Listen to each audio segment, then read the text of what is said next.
Olá, muito boa tarde. A Igreja Católica tem de contribuir para o desenvolvimento de um turismo englobante e de qualidade. A afirmação está publicada num artigo orientador para a época balnear em Portugal, que agora queremos apresentar. São para isso convidados do programa Eclésia o diretor da Obra Nacional da Pastoral do Turismo, Padre Carlos Godinho, e Varico Pereira, que integra esta estrutura da Conferência Episcopal Portuguesa. Muito boa tarde, obrigado por estarem neste programa. Partimos desse documento assinado pelo Padre Carlos Godinho, diretor da Obra Nacional da Pastoral do Turismo, que intitula precisamente Turismo e Bem Comum. Que mensagem que quer o diretor da Obra Nacional passar para este tempo de férias, comprometendo também a Igreja Católica com este período? Digamos que, de alguma forma, este documento visa dois objetivos essenciais. Em primeiro lugar, inserir o turismo no contexto socioeconómico que nós estamos a viver. E estando o turismo, naturalmente, num processo de desenvolvimento, crescendo, como tem acontecido nos últimos anos, naturalmente que inserimos esta perspectiva do turismo neste contexto, de facto, da promoção do bem comum enquanto desenvolvimento global.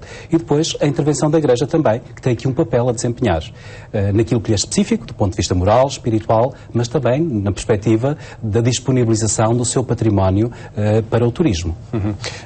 O turismo tem aqui, de facto, um papel importante para o desenvolvimento económico do país, sobretudo nesta fase, no contexto atual em que estamos?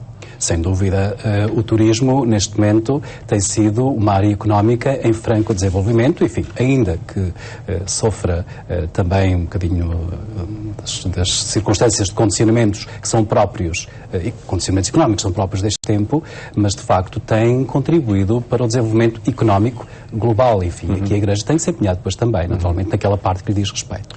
Dr. Varico Pereira, creio que, através da promoção e concretização de muitos projetos neste âmbito do turismo religioso, experimentou isto mesmo, o desenvolvimento económico através da atividade turística? Sem dúvida.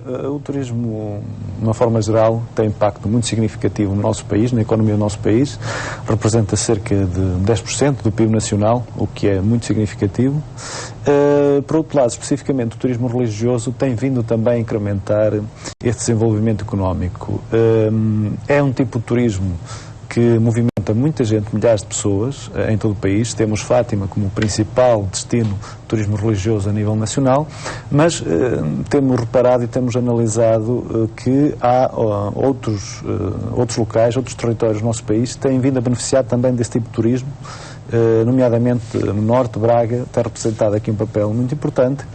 E, portanto, os roteiros internacionais têm cada vez mais procurado o nosso país para mostrar o património religioso valiosíssimo que temos no nosso país. O Dr. Varico Pereira trabalha concretamente em Braga, lá em muitos projetos desse âmbito. Que transformação foi acontecendo por causa do turismo religioso? O turismo religioso veio aumentar, de certa forma, a oferta em termos hoteleiros na cidade de Braga, veio dinamizar e recuperar algum património construído, património material, ou seja, fez com que se concretizassem algumas melhorias ao nível das acessibilidades e da visita do turista a esse mesmo património.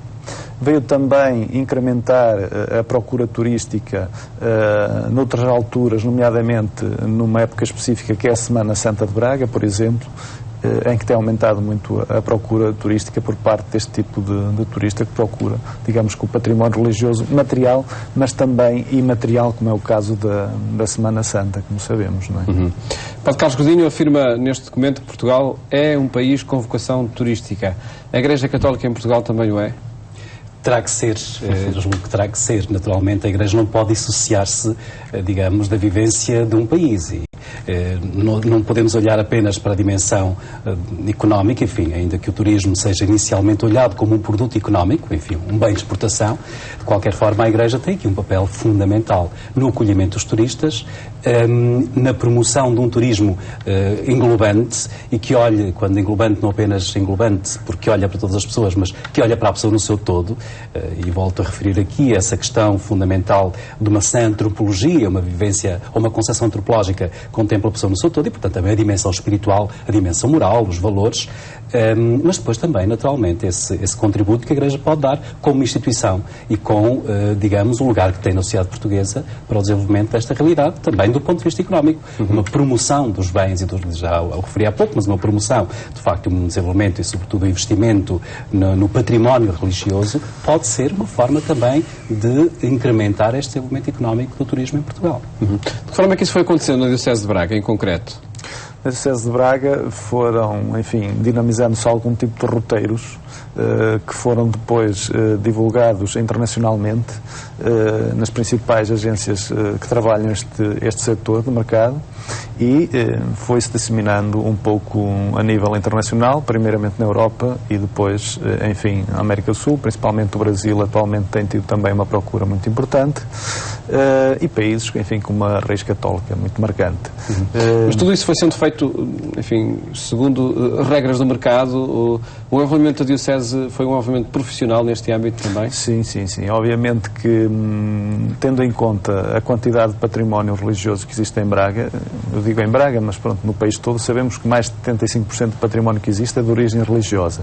Era preciso, de alguma forma, também levar as pessoas a conhecer esse património e, então, a maneira de melhor darmos a conhecer esse património é divulgá-lo, precisamente, para esses roteiros internacionais e itinerários também do ponto de vista cultural, porque, enfim, temos também um tipo de turista cultural que procura esse tipo de património religioso e, portanto, foi necessário, obviamente, fazer um trabalho de raiz, de base, a elaboração, primeiro, obviamente, o inventário de todos os recursos que existem e depois transformar esses recursos em produtos que foram vendidos e estão a ser vendidos nos grandes operadores em termos internacionais.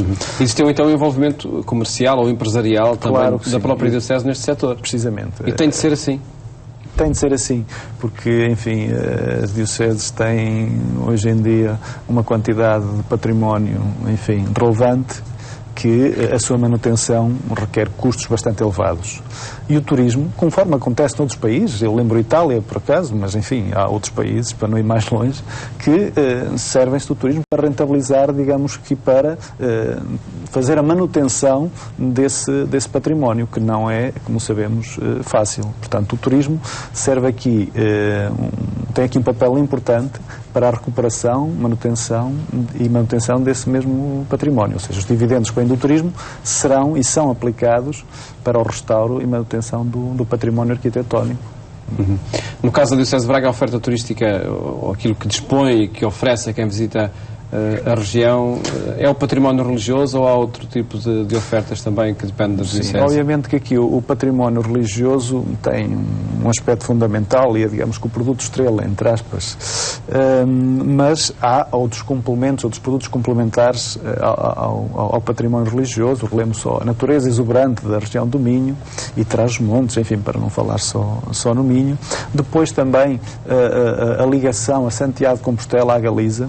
Relembro que o caminho português de Santiago é neste momento o segundo caminho mais percorrido por peregrinos que vão para Santiago, depois do caminho francês.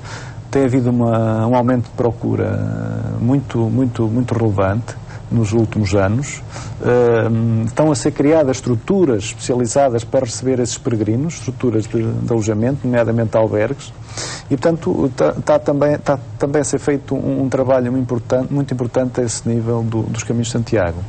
Ao nível da oferta hoteleira, dizer também que Braga dispõe de uma série... Braga, e digamos que... Braga, a Diocese ou a Diocese de Braga? A Diocese de Braga dispõe de uma série de unidades hoteleiras especializadas para receber mesmo estes grupos. Não só os colaboradores dessas unidades têm formação específica para receber estes grupos, como também as unidades estão instaladas junto a santuários, Bom Jesus, São Bento, Mosteiro de Tibães, Senhora da Abadia, enfim, a Penha em Guimarães, como também as próprias unidades dispõem de serviços específicos para este tipo de turismo. Só a título de exemplo, no Salmeiro, o Hotel João Paulo II dispõe de 3 capelas.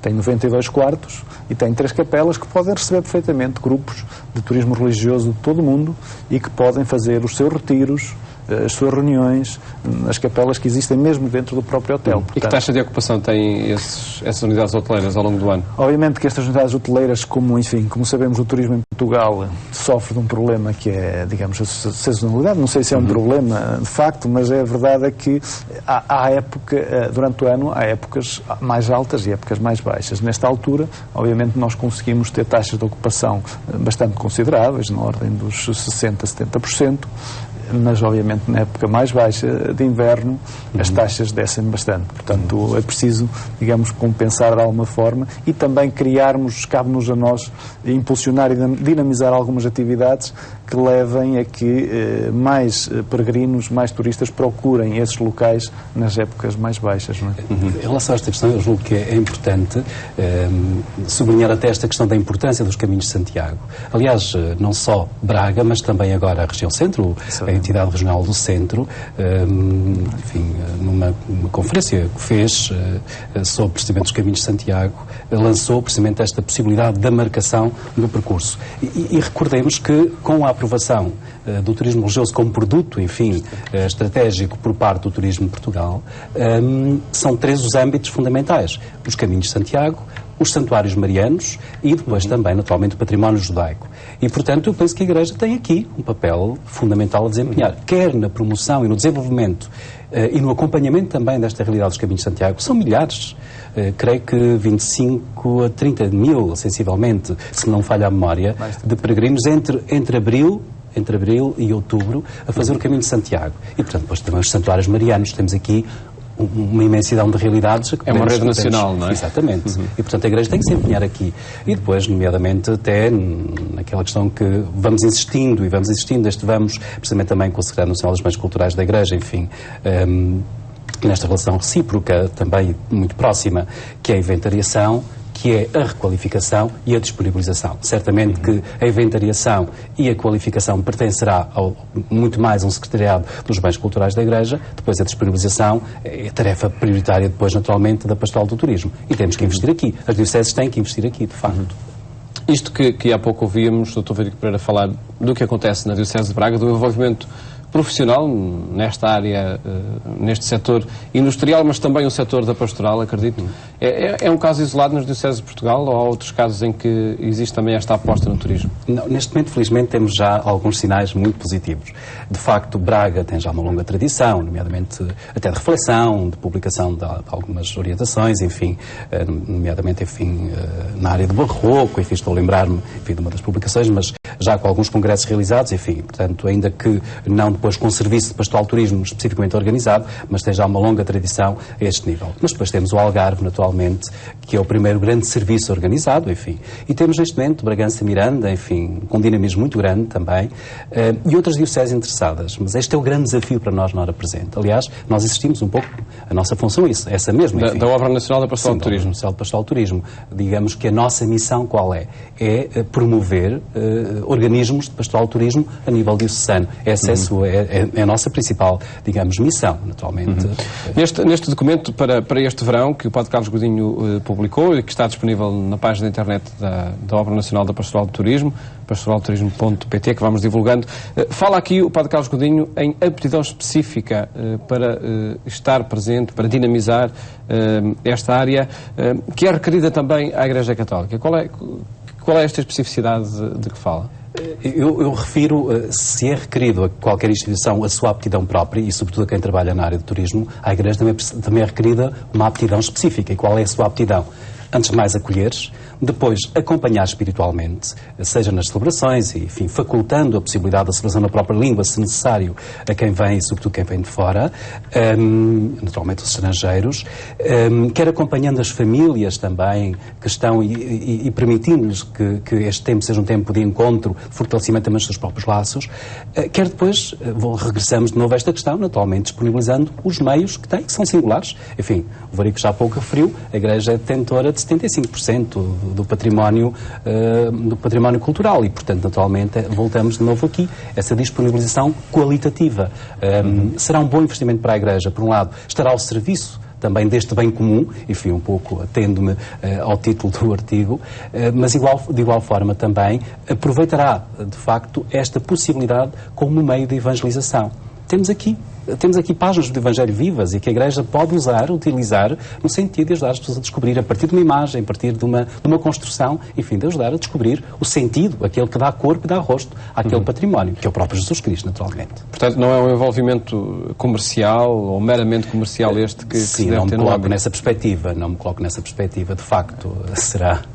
Porque este aspecto é muito importante, porque estamos a tratar de um tipo de turismo que é diferente, que é, digamos assim, estamos a falar de um tipo de turismo que, por um lado, se realiza num património que reúne uma série de características, que é utilizado, digamos, duplamente. Por um lado, temos um espaço religioso que é utilizado para celebrar, para fins religiosos, para o culto, não é? E, por outro lado, por fins artísticos também, ou turísticos, se quisermos, culturais. E, portanto, as pessoas que, neste caso, orientam do ponto de vista comercial esses grupos de turismo têm de ter uma formação específica para a área.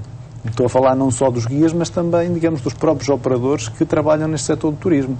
É preciso saber, enfim, de que forma é que entramos numa igreja, não é? E se está a decorrer, digamos, com uma celebração, é preciso respeitar o culto. Só desta forma, só este entendimento mútuo é que poderá levar a um turismo religioso saudável ou a um turismo cultural saudável, não é? Portanto, nesse aspecto é muito importante a formação específica na área do turismo religioso. Claro que este é um dos desafios.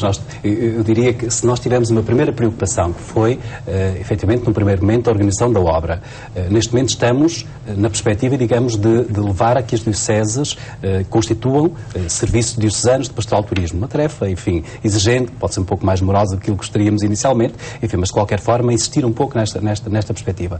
E depois, um dos nossos objetivos, dos objetivos específicos, aliás, consignados inclusivamente nos estatutos, é exatamente esta da formação de guias intérpretes, que é fundamental, esta formação é fundamental. Teremos que encontrar parcerias, enfim, com algumas instituições, quem já faça formação de guias intérpretes e, portanto, possa inserir também esta dimensão no acompanhamento ou, eventualmente, criar algum elemento de raiz. São desafios profundos para nós. E é um trabalho também importante, não só formar de raiz as pessoas, mas também formar quem já está no terreno. Portanto, muitas vezes as pessoas que estão já nesse património religioso, que estão já nas igrejas, precisam também, obviamente, de uma formação mais específica para esta área do turismo. Enfim. E falamos precisamente desses que, não só dos operadores, mas dos que trabalham, de muitos trabalhadores que estão na área do turismo. Neste documento, o Padre Carlos Godinho fala também às condições laborais que podem afetar muitos destes trabalhadores, nomeadamente a sua precariedade. Acredito que não seja um indicador dos melhores para a área do turismo. Pode também retirar qualidade ao turismo que Portugal pode oferecer. Sem dúvida, eu penso que o turismo tem que estar ao serviço do bem comum, precisamente também nesta perspectiva. Nós temos que qualificar os vários intervenientes, enfim, operadores, quem trabalha na área do turismo, mas depois temos que valorizar também o trabalho, quer qualificando as pessoas, quer depois, naturalmente, na justa remuneração, no horário laboral que se deve respeitar, enfim, sobretudo nesta fase mais intensa. E há direitos que são atropelados, sobretudo nesta altura do ano? Sim, nesta fase sim, enfim, naturalmente, como noutras áreas da ação económica em Portugal, nós encontramos aqui situações em que se calhar se poderá facilitar de algum modo alguém que possa prestar um serviço por uma quantia menor, se calhar é preferível, mas enfim, temos que ter aqui a noção também do que é justo e do que é injusto. E isso também nos cabe, digamos, numa dimensão profética, cabe à Igreja chamar a atenção para isto mesmo, portanto, dizer o que é justo e o que não é justo. E, portanto, que as pessoas sejam qualificadas, que sejam devidamente remuneradas e que consigam equilibrar o tempo de descanso com o tempo de trabalho nesta fase de maior trabalho. Portanto, é um desafio também. A sazonalidade, no entanto, a sazonalidade deste tipo de trabalho não obriga, enfim, a que se concentrem também horas de serviço ao longo destes meses? Eu penso que nós temos aqui dois aspectos. É normal que nesta fase, enfim, que vai agora de maio, enfim, em alguns contextos, de junho até setembro, ou princípios de outubro, exija um maior nível de trabalho, enfim, naturalmente, mais mão de obra até, e, portanto, que tenha aqui mais exigências. Mas isso faz parte do ritmo e do registro normal, digamos, enfim, do turismo em Portugal. Agora, de qualquer forma, isso não invalida, é que princípios básicos e fundamentais sejam respeitados, isso é fundamental. Como é que se faz essa gestão, Dr. Eurico Pereira? Não é fácil, por causa desse problema mesmo da sazonalidade, que obriga, obviamente, a dispensar mais horas de trabalho nesta época alta. Faz-se com colaboradores profissionais, colaboradores qualificados e bem formados, e pessoas que se dediquem à causa. Eu queria aproveitar, enfim, já que estamos também no âmbito do turismo e tendo em conta a situação de crise que o nosso país vive, economicamente, deixar a sugestão às pessoas que queiram fazer férias ou que tenham neste momento, ou que estejam, já estamos, enfim, em meados de agosto, mas que vão de férias ainda, que aproveitem para visitar o nosso património religioso, que é riquíssimo e valiosíssimo, e é uma pena, às vezes, nós sairmos do nosso país para conhecer património que é muito menor àquele que nós temos aqui. Portanto, deixava esse convite aos telespectadores que nos ouvem, que ainda vão de férias, para visitar o nosso património. Defende claramente esse slogan, vá para fora cá dentro. Precisamente, sem dúvida alguma. É também o desafio da Obra Nacional, que o Diretor da Obra Nacional dirige para este tempo de férias? Certamente, eu penso que Portugal tem um conjunto de elementos, oferece um conjunto de elementos, desde a questão do lazer, o recreativo, enfim, à cultura, ao património, enfim, à natureza, e tanta gente que procura no espaço interior. Nós corremos este risco de olhar muito para a nossa costa atlântica nesta fase e esquecemos do interior, tão rico, do ponto de vista patrimonial, do património construído, mas também do património natural. E, portanto, temos uma diversidade tão grande em Portugal, para além da gastronomia e de outros aspectos, enfim, nós agora podemos aludir aqui a todas as realidades que marcam o turismo e que o definem também, em certo sentido. Portanto, temos esta diversidade tão grande que eu acho que vale a pena investir cá dentro. Fica este desafio. Agradeço-vos terem estado neste programa, onde quisemos apresentar as perspectivas da Igreja Católica para o turismo em Portugal. Votos de um bom fim de tarde, boas férias, se for o caso, e até amanhã, se Deus quiser.